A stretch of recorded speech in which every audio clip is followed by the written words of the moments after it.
administrative et la République démocratique en Bourgogne. C'est clair. Martin Fayali ko référent avec Sabino FCC. La Mouka bazali sur les oiseaux de même plumage. On va la voir nini. Baningi crise dans la Mboka, insurrection, guerre. On va profiter. Il n'y aura pas de dialogue dans ce pays. Nous avons un président élu démocratiquement dans Mboka. C'est que Fayulu, je t'encourage aux alliés, aux Oya, la politique, je t'encourage. En tout cas, félicitations pour l'initiative et le dialogue. Mais je te rassure, Bossana,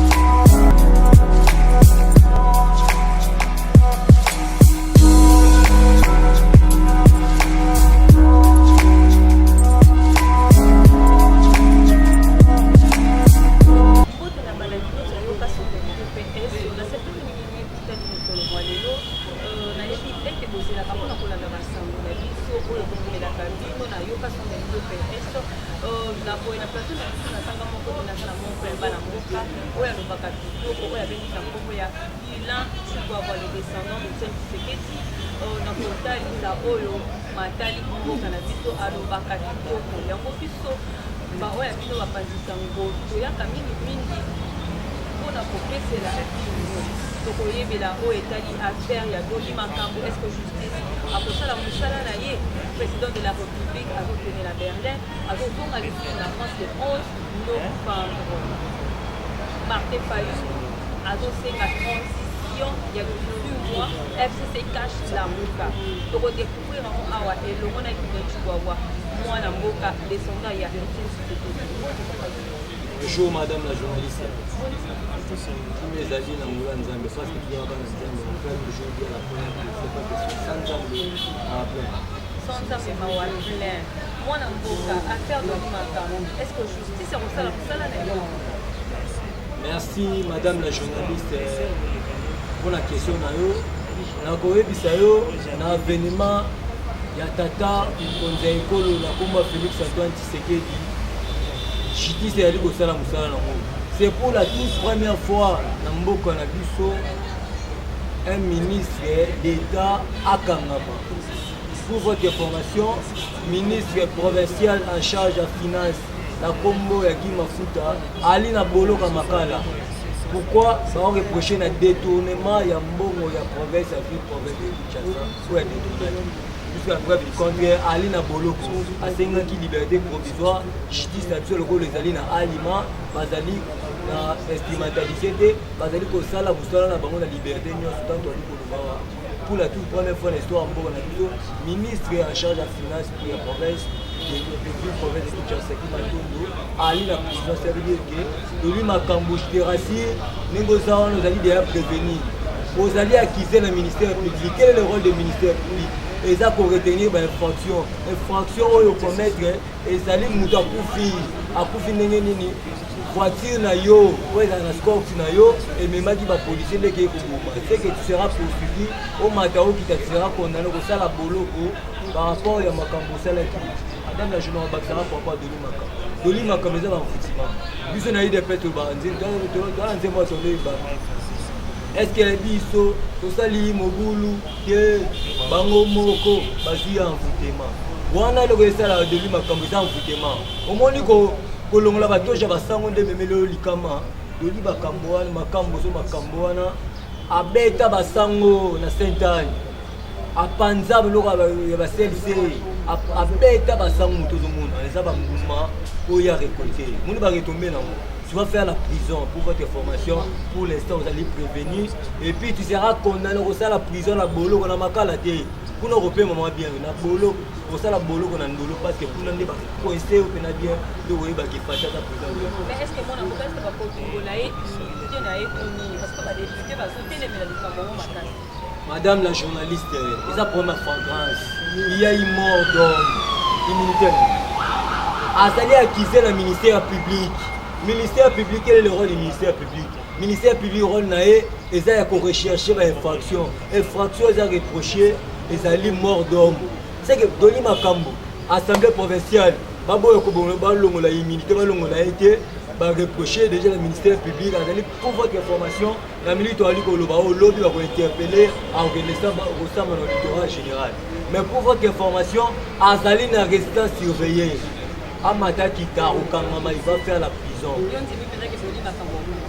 mais nayebi soki na boyei ya tata mokonzi ya ekolo Félix Antoine Tshisekedi état de droit toye na état de droit na état de droit la justice elle est indépendante eza teke n'importe ya kabila moto abomi moto lokola azali moto asutenaka ye batiki ye te biso même biso bana ndako nga lelo so nabomi moto soki lelo na escoke moto veut faire la prison c'est ça l'état de droit. L'état de droit, il n'y a pas de deux poids, deux mesures. C'est ça l'état de droit. Moi, la justice, c'est un peu complexe.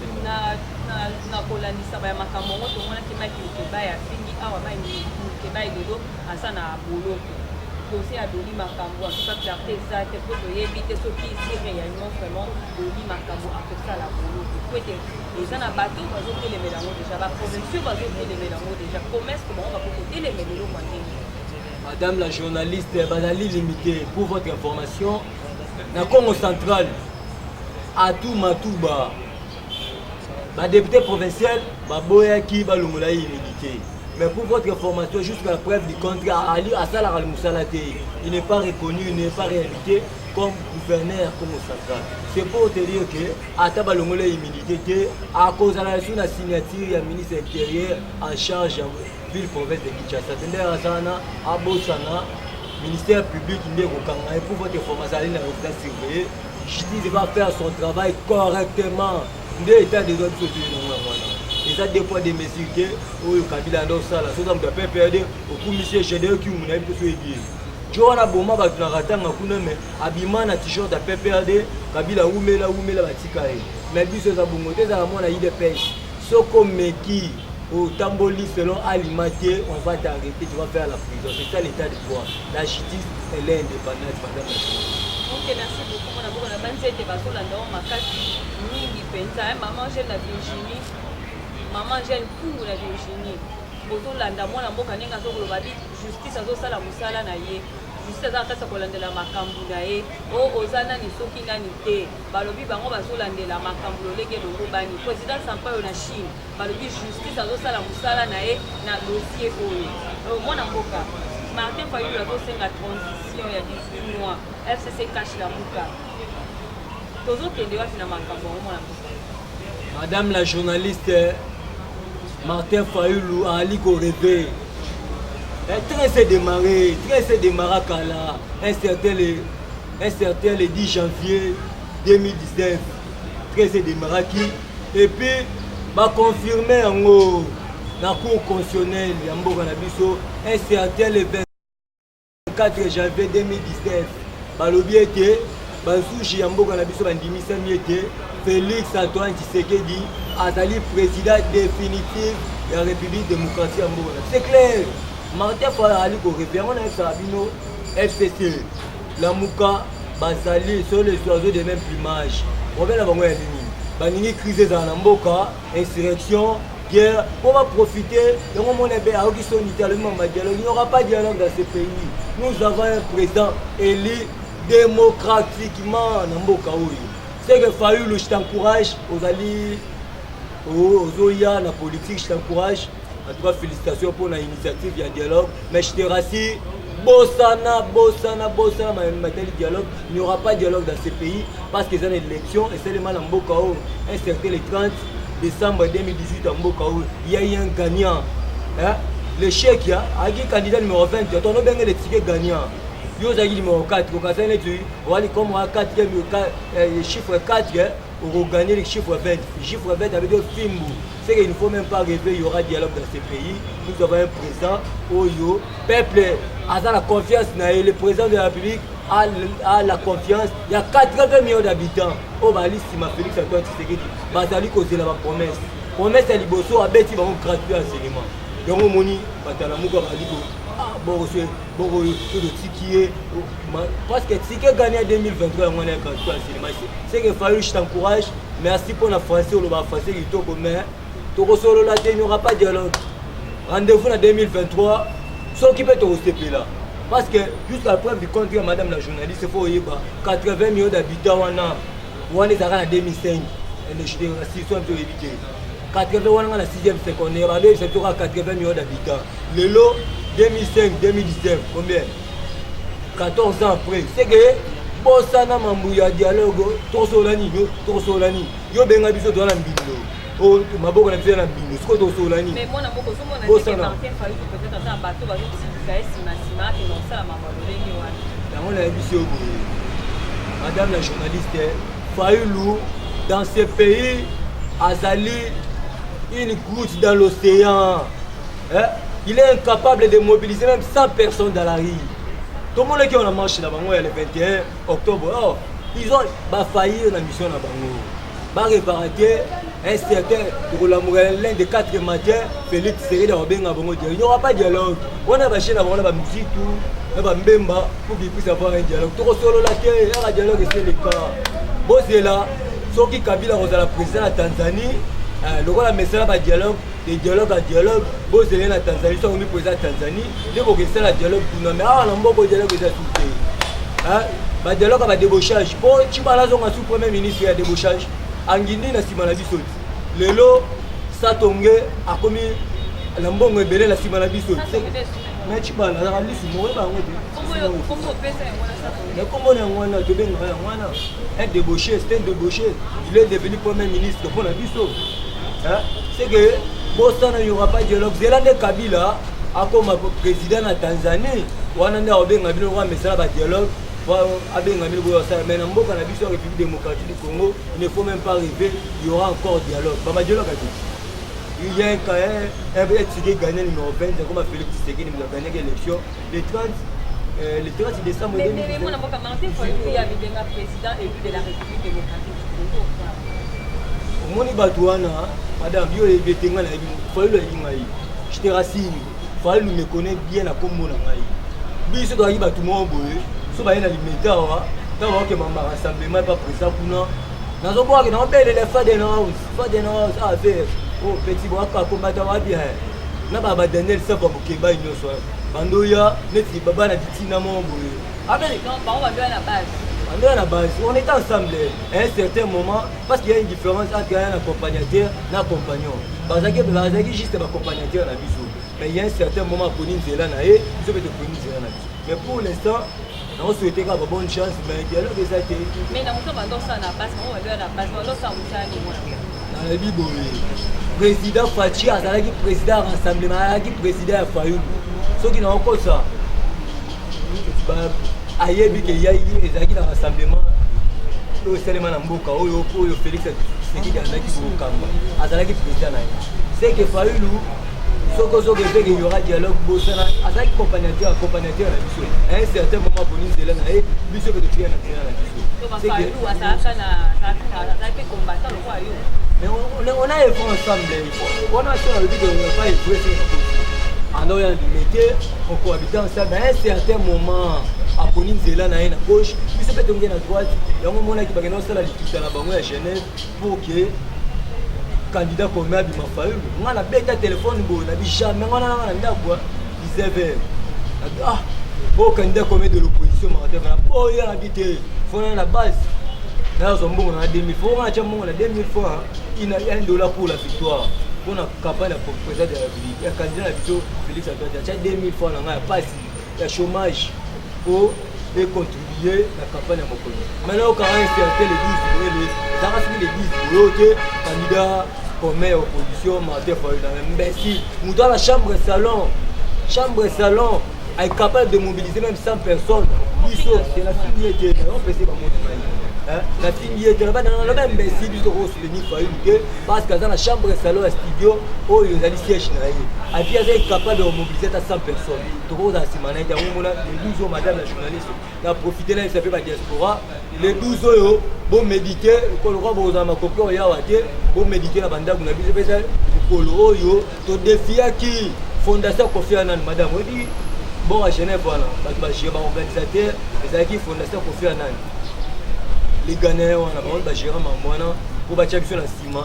Vite à Genève, pour IDPS exister le sous-souterrain. Mais comme le Dieu, le Tout-Puissant, a confondu Bango, aujourd'hui, Félix Antoine Tshisekedi, il est le président de Kabila, il est le président de Fayoulou, il est le président de tous les politiciens Mbokao. Yango moni vertige wana, dialogue exact. Dans le président a prêté serment. Alors mon frère m'a abenga na komo madame la journaliste.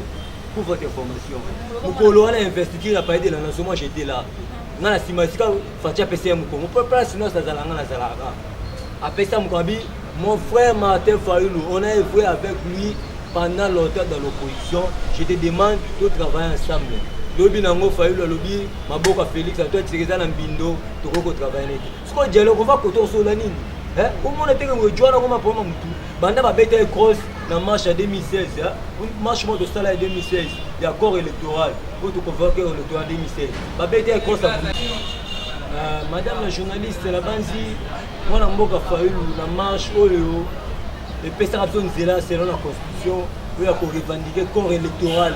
L'article 93 la CENI est censée de convoquer le corps électoral 90 jours avant le mandat 90 jours avant le mandat du président de la République. Nous avons le 19 septembre, nous avons la parole par la alors que nous avons libéré la chambre de la barrière, à partir de la monnaie, mais on ne rêvait même pas qu'il y aura dialogue. C'est que dialogue, c'est là Kabila sera comme président de la Tanzanie, nous avons besoin de dialogue en Tanzanie. Mais au Congo, pas question de dialogue, nous avons un président au Bakoufouta, c'était le 30 décembre 2018. Confirmé président de la République le 24 janvier 2019 dans le cours constitutionnel, c'est qu'il ne faut même pas rêver. Bosana. Ok, merci beaucoup. On a beaucoup de mes questions. On a fait 3 minutes. Marche la bino ya le 9 décembre. Madame la journaliste, on m'a gabé de recadrer. Dans une marche, il y a la société civile. Oyo, basala qui est longo, na CLC. Mais batali que CLC, oyo, on a même besoin de l'ibunga. Parce que la marche, il y a soutien en gratuité. Parce que gratuité pour une classe politique, dans le FCC, dans le Lamouka, dans le IDPS. Moi, je suis fait conformément à l'article 43 de la Constitution. C'est que marche, le col à la bénédiction commence à la maison, biso bomba landa kubana IDPS, toko salawana le 9 samedi pour nous soutenir gratuité enseignement aux alliés initiés par le chef de l'État, l'article 43 de la Constitution de la Mission pour les Bélé Moukolona pour nous soutenir gratuité enseignement de base pour le Mokonzamboka, la commission Alexa Monzoto par rapport à la Constitution de la Mission. Ok, merci beaucoup. Voilà, donc on a fait l'émission, la mission a base été Baimbo, Kabolandi, Malamu, descendant, il y a Étienne Tshisekedi, Dila, Chihuahua, Alobé, Malamu. Makasi, on appelle si merci Mingi, la présidente Sampa, on a Chine. Sans oublier moi, Namoka, mot de la fin, on a ma téléspectateur. Mot de la fin, on a Ezali. Bandeko nanga diaspora, si on a besoin d'avoir véritable information. Bobenga un numéro plus 243 99 18 606 plus 243 81 99 18 606 pour avoir véritable information. La PSI cousine Nangaï, la Koma Gisèle 3 Kaka Bamba, l'Estra 3 en France, Mbote Belé. Na sengi na yo tangu tata mokonzi ya mboka roya o mobiliser ba combattant so baza kuna parce que mokolo wana France ko ya na arriver tata mokonzi ya mboka ba tutu ba yebi ngai na PSI Mbote so bona besoin de formation ko benga na numéro wana ko venir. Merci beaucoup. Beaucoup mina suka émission na biso. Na pesi merci minga l'équipe technique de la location de BPS. Na pesi Mbote na président na DLP Katene yo façon. Merci na papa Sampa yo na Chine. Na pesi maman Angèle pour na Virginie Mbote mingi maman. Maman Tumba Yolande. Maman nalinga ko makasi. Na pesi ba diaspora nyonso ba oyo na kabiso partout dans le monde. Na pesi Mbote mingi na ingénieur Taylor Mumba, na équipe technique Mumba, na l'équipe no makasi, nzambe ba likolo abatela biso tokutani ya mikolo mizali koya.